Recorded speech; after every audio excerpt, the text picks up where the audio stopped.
Cash Take rules you on a everything national around joint. me. Cream, get the Here money. we go. Dollar Check bill, this shit. yo. Yeah, I grew up on the Hi everybody, my name is Amin Reina. I'm an investment coach at Sage Investors, and welcome to another edition of Stock Talk. One of the great things I like about the internet is, and Twitter and going through stuff like social media, is you come across some really cool insights and observations about stocks and investing that you're probably not going to see on your mainstream media through like CNBC or Bloomberg or stuff like that. I came across this really cool article a few days ago.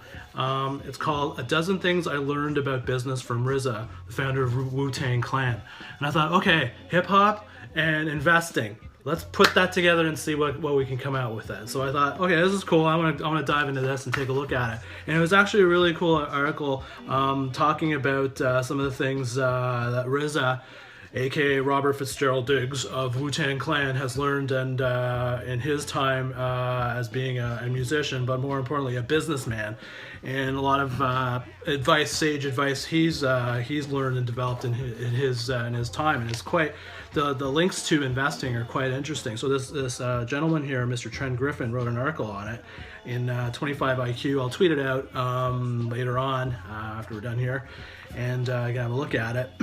And basically he just tries to identify some sayings and some comments and quotes that RZA has made in the past, and kind of links them to how they can be really useful concepts to bring into the investing side as you're framing your investment decisions and making your investment decisions. Yeah, maybe it's a bit of a reach, but I don't know, I thought it was kind of cool, and so I thought I'd share some of them with you. He goes through, he's got a dozen things here, but I'm gonna just go through a few of them, and some of his quotes, and just some thoughts and observations around them. So one of his first rules is, according to RZA, is, quote, cash rules everything around me.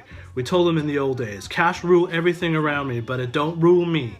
It rules things around me. You got to set yourself aside from all those things and guide yourself right. And I think you'll find that balance, man, which is the key. Cream really says what we went through to get the money. And cash does rule everything around me, but it don't rule me. That's how come we got it. It's good because we came from the bottom of the bottomless pit. My money don't own me. And I thought ultimately what he's taught, what I got out of that is just, you know what, it's about cash. Cash is king, and cash is ultimately going to drive you in terms of how you are able to get control of your life. And during what he's talking about, at least what I get out of it, don't tell me if I'm full of it, but is that cash is sort of the livelihood when you're looking at you running your business or you're running your empire or whatever. Cash is king. Cash is the blood that guides you through. That's going to determine whether your business survives or is not going to survive. And so it seems like when Wu-Tang was kind of going through all these years, they've always kept their eye, a lot of stuff going on, and as they built out their empire, but the focus was always making sure there was enough cash was flowing through the business and through the empire to take care of things. I thought that was kind of a cool thing. Here's another one. You see people falling victim to all sorts of unnecessary things because they just don't know the way, and nobody has shown them the way. Ultimately, like what I get out of that is it's about you do your thing, but at some time, you know what, you're going to run into hard times, and you shouldn't lose your focus, and you should manage your money. You should always constantly be managing your money and trying to avoid losing money. And basically it talks about, diversify. Don't just put all your eggs in one basket. And if you notice how Wu-Tang has kind of evolved, it wasn't just a band. They've involved sort of all kinds of basically a conglomerate of companies and businesses that they set up. And it's all about preserving cash and not losing cash and being diversified. So I thought that was a pretty cool thing. That makes sense to me. Here's another one. Quote, those times when you feel most desperate for a solution, sit, wait. And, today is a pretty good example. The markets, again, and stock markets pretty much crapping out everywhere. And these are the times where people may feel sort of emotion kind of kicking in, and they're trying to make a decision, and they feel like, okay, I got to do something. I got to take action. Well, a lot of times in these type of days, that's the last thing you want to do, because chances are emotion is going to be driving your decision, not something in the context of what your investment plan or your investment strategy or your investment ideology is. So you're going to be challenging.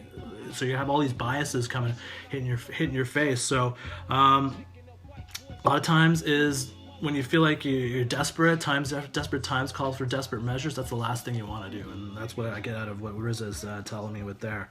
Another one, I'm me, and the me that's me is me, and it's going to continue to be me. Yeah, I like that. That's cool because it brings it down to something that I really feel strong with in terms of investing. Is it's really important to have an ideology, a plan in terms of how you're going to go about creating wealth and how you're going to go about investing your money. And the most important thing is once you've developed that ideology, and I've talked about this many times, and I talk about this when I work with clients, is that once you've developed your ideology, it's really important that you stick with it, that you're not deviating from it and letting certain emotions and biases and kind of influence you. If you believe in a certain way of investing, that you stick to it through good times and bad times, because there will be bad times. And again, it comes back to the whole concept of how you manage how you control those times of adversity. Another quote: "Confusion is a gift from God." Basically says in times of hysteria and uncertainty are the greatest times for you to exploit the weakness in others. And from bringing that to an investing concept, it's just about times when people are, it's this classic Warren Buffett kind of thing, is the best times to invest is when there's blood on the streets, when there's weakness, when you see perceived weakness in the market and other people and trying to exploit that. And that is one of the classic behaviors really that some of the great investors out there have, is that they're always looking at sentiment and market sentiment, and in times of weakness are using that sentiment to identify great opportunities and to exploit them. And so confusion is a gift from God is kind of addresses that kind of thing. Another one: even when I didn't go to school, I would always study. And that's brings it back down to, even though you have an idea of how you're going to invest and how you're going to run your business and how you're going to create wealth, you shouldn't be just closed-minded. You should always be looking at new ideas and new concepts and embracing new ideas and new takes on things and investing. So if you're a value investor, you shouldn't just close your doors to what people are doing with respect to technical analysis or growth. People who believe in momentum investing. There's nuggets of wisdom out there, and it's important to leverage all that kind of stuff. And the more complete and successful investors are ones that kind of take little bits and pieces of ideas from other people, from other philosophies and ideologies out there. Here's one that I really like here too is math. One thing that I definitely did calculate properly for me was the mathematics that makes sense every day, no matter how I look at it. I can't get around it. I try to get around it. I keep trying to find 1 + 1 is not 2. Somehow I can't. People talk about string theory, parallel realities, different dimensions. It's still 1 + 1 = 2, baby. Higher math, it's basically saying higher math is really, you just need to know the basics. You don't have to overcomplicate your life learning all these huge calculus and high-level, 5th-level derivatives to make investment decisions. Investing is intuitively simple. You don't need a lot of math, and that's one of the things that freaks people out about. I constantly run into is people get so intimidated by the math.